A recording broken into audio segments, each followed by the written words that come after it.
Silakan Sis Nita cerita. Ya, selamat malam Bro dan Sis semuanya. Sukihotu, Namo Buddhaya. Budaya. Saya dengan Nita.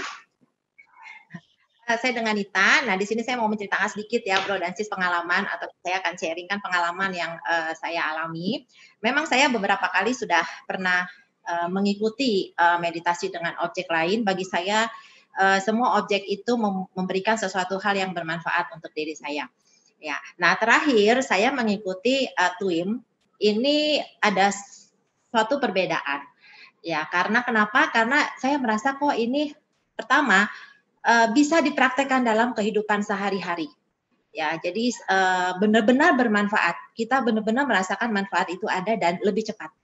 Nah, jadi kenapa saya tetap konsisten dan terus latih hingga saat ini. Ya, jadi awal-awalnya dulu itu saya sebenarnya sama seperti Sis Brenda. Saya itu jenisnya perfeksionis. Kemudian ya kalau orang dulu tahu personality plus ya, kalau Bro dan Sis tahu pernah belajar personality plus itu saya jenisnya yang kolerik dan melankolis. Jadi bisa bayangkan orangnya mau ngatur dan perfeksionis ya. Jadi itu saya kebetulan memang ada usaha sendiri ya, saya mempunyai klien di mana saya mempunyai deadline tahunan. Ya, deadline tahunan seperti setiap tahun itu pasti di Maret, April, ya itu udah deadline tahunan. Nah dulu saya itu stres banget dengan deadline ini ya, karena semua numpuk di 2 bulan itu. Nah biasanya anak saya selalu mengatakan begini, awas papa gitu ya, atau awas yang ada di rumah saya jangan dekat-dekat mama. Karena mama nanti mau makan orang gitu ya, jangan deket-deket mama mau makan orang gitu. Kenapa saya begitu? Itu anak saya aja sampai bilang begitu ya, sampai suami saya juga ikut-ikutan tuh, mamamu mau makan orang ya, seperti itu. Jadi kalau saya lagi stres atau ada yang salah aja satu orang, saya instruksikan untuk A gitu. Ternyata orang itu tidak menghasilkan sesuai dengan apa yang saya instruksikan. Hasilnya nggak sesuai yang saya inginkan gitu ya. Itu saya bisa marah sih. Nah kemudian kalau saya sudah marah, saya udah langsung marah, nggak bisa berpikir apa-apa lagi dan itu biasanya merembet. Kalau saya lagi kesel, itu ada mau suami, mau anak yang di dekat saya, itu saya langsung meletup dulu. Mau apa kamu? Jadi udah apa ya, merembet lah seperti itu. Jadi makanya wajar kalau mereka katakan bahwa saya ingin makan orang gitu ya. Nah, itu dulu saya seperti itu. Dan mungkin di memang saya juga ada beberapa aktif dulu ya di organisasi sosial. Ya, saya juga nggak tahu apakah Sis dan Bro di sini mungkin ada yang kenal saya dulu. Ya, jadi bisa bayangkan saya kalau tipe pemimpin itu gimana timnya gitu ya. Udah pasti stres abis gitu. Nah, itu dulu saya. Nah, sekarang ini saya mengalami satu perubahan yang memang secara tidak sadar ya. Jadi enggak baru, oh ya kok saya bisa berubah ya. Kalau dulu kan saya suka dengar kita benar-benar harus mengendalikan kemarahan mungkin dengan cara menghitung 1, 2, 3 sampai 10 gitu ya. Atau sampai 20, 30. Setelah itu marahannya sudah mulai mereda. Tapi boro-boro saya bisa menghitung 1, 2, 3 sampai 30 atau 50 gitu ya. Udah kesel aja udah langsung meletup marah. Udah nggak inget lagi tuh angka 1, 2, 3 gitu ya. Dan seterusnya. Nah kemudian pada saat saya ada juga yang mengatakan coba Anda minum air gitu ya. Kalau mau marah minum air gitu. Nah, dikumur-kumur gitu ya. Saya belum pernah coba apakah itu air ketelen atau menyembur gitu ya. Saya belum pernah coba ya yang itu. Cuman yang saya alami perubahan itu begini. Jadi kalau misalnya sekarang ini deadline tahunan numpuk ya. Jadi saya itu tidak merasa langsung marah ya, langsung panik, langsung stres, langsung khawatir. Aduh ini selesai apa enggak ya? Aduh kalau nggak selesai bagaimana? Aduh kok kamu salah ya kerja nggak ada. Jadi saya lebih cenderung tenang. Jadi kalau ada masalah dengan klien ya itu biasanya kan kita cenderung lu salah gitu kan. Lu nih yang salah, lu nyalain gua misalnya seperti itu ya. Nah sekarang enggak. Biarkan dia berbicara, kita tenang. Dengan ketenangan ini percaya nggak percaya mungkin Sis dan Bro bisa praktekkan dan di sini juga mungkin udah banyak ya Sis dan Bro Asmen yang sudah mempraktekkan bahwa dengan ketenangan ini kita bisa muncul satu pemikiran yang lebih baik ya, yang sebenarnya tuh tidak bisa kita pikirkan kalau dalam keadaan situasi lagi marah, lagi kesal, lagi panik, lagi jengkel. Itu bisa langsung kita pikirkan muncul twing gitu loh. Dan hasilnya itu bagus. Bagus banget. Karena kenapa? Karena itu bermanfaat untuk bukan hanya untuk kita, tetapi untuk orang lain juga itu bermanfaat. Jadi boleh dibilang win-win solution. Itu solusinya sehingga orang lain merasa happy, kita pun merasa happy. Nah, itu yang saya alami ya, juga terhadap staff atau asisten saya dulu kalau kerjanya salah itu saya ngomel ya. Saya ngomel, tapi sekarang tidak. Saya mempunyai kesempatan untuk bertanya, "Kenapa kamu bisa mengerjakan hasilnya seperti ini?" Nah, sehingga dia bisa menjawab. Nah, dengan leluasa dia menjawab, nggak ada perasaan takut gitu ya. Dia menjawab, langsung kita bisa tarik kesimpulan. Oh ya, kamu kesalahannya di sini. Next time kamu jangan lakukan lagi ya. Bisa seperti itu. Kalau dulu nggak bisa tuh, Sis dan Bro. Boro-boro saya mau bertanya, yang ada saya caci maki orang itu. Staff saya itu. Ya, itu dulu saya. Nah, kemudian juga ini dialami waktu peristiwa anak saya. Ini benar-benar karena saya punya anak satu ya, semata wayang wanita lagi, wanita ya. Nah, waktu itu dia sedang jalan-jalan.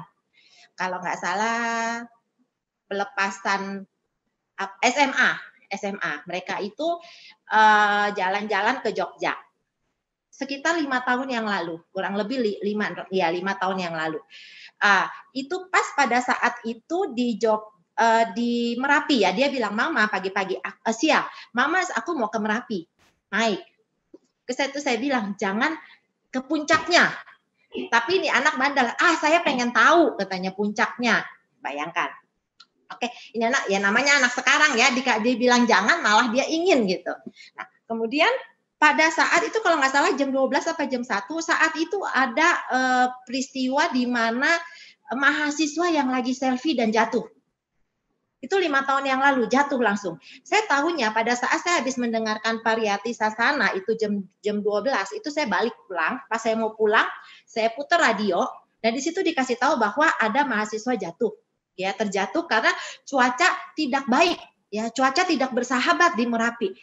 Bayangkan, Bro dan Sis, kalau saya panikan, apa yang terjadi? Suami saya udah sempat panik. Nah, saya tugasnya adalah menenangkan suami saya. Ya, jadi suami saya tetap nyetir. Ya, jadi itu saya terus berusaha untuk menenangkan dan pikiran saya tetap tenang. Dan saya bisa sampai di rumah dengan selamat. Sampai jam 6 sore, saya tanya sama temennya, juga nggak dijawab. Jam 4, saya tanya sama temennya juga belum dijawab. Ya, dan setelah itu sekitar jam 6 sore temennya baru menjawab, "Tante, kami sudah sampai di hotel." Ya, Sis dan Bro, bayangkan kalau kami berdua panik pada saat perjalanan. Waktu itu saya ikut Pariyati Sasana di daerah Agung Sedayu sana yang dekat bandara, menuju ke lokasi rumah di Tangerang, Serpong. Apa yang terjadi? Anak mungkin nggak kenapa-kenapa, bisa terjadi kami berdua yang bermasalah selama di perjalanan karena panik. Nah, itu yang benar-benar saya bisa, oh iya ya, kami bisa kok saya bisa berubah seperti ini.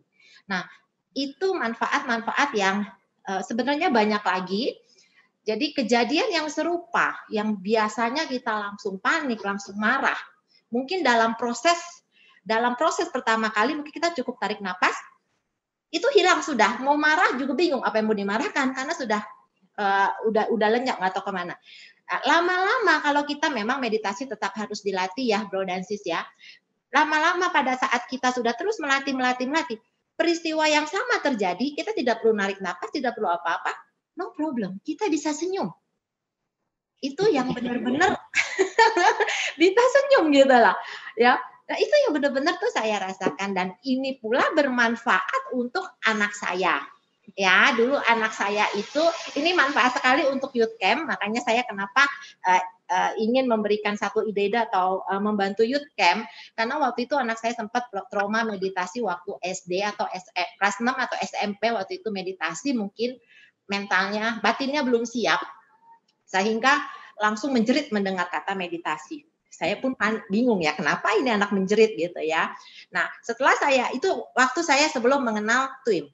Pada saat saya sudah mengenal TWIM, dimulai dari saya dulu. ya, saya ikut retret, setelah saya ikut retret, saya dapat manfaatnya, saya katakan kepada anak saya ceritakan bahwa ini meditasinya seperti ini loh. Mungkin berbeda dengan apa yang kamu pernah alami.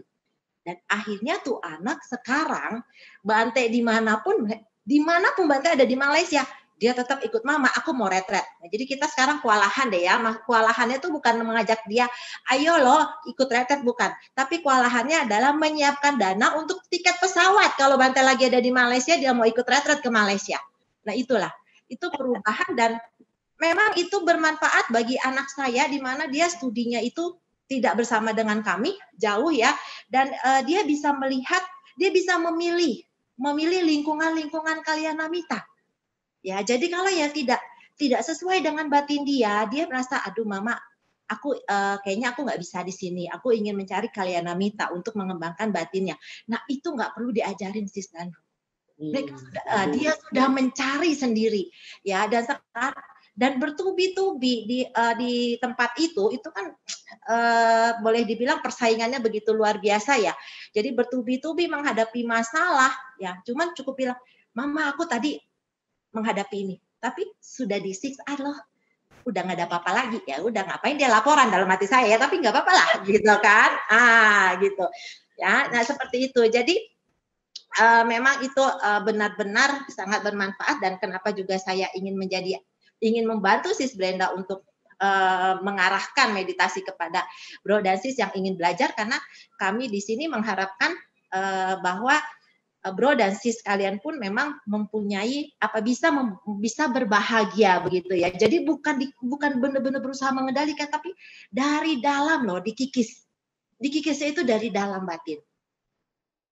Ya, jadi benar-benar berbeda. Nah, itu ya saya rasa itu yang sedikit saya sharingkan, semoga bisa bermanfaat bagi Sis dan Bro semua. Terima kasih, Mbak Udaya. Nama budaya, terima kasih Sis Nita, bagus sekali sharingnya. Memang saya pun melihat perubahan semua orang ya yang ada di TWIM itu luar biasa, dan saya merasakan kebahagiaan pula. Saya mau panggilkan Sis Luciana. Sis Luciana ini sebetulnya murid online retretnya Sis Nita. Nah, Sis Luciana sekarang sudah mengajar dan punya murid pula. Banyak murid yang sudah mendapatkan hasil yang luar biasa. Jadi dari turun-temurun nih, saya ngajar online, terus ke Sis Nita belajar online, terus ngajar lagi ke Sis Luciana ngajar lagi. Begitulah kita, ya.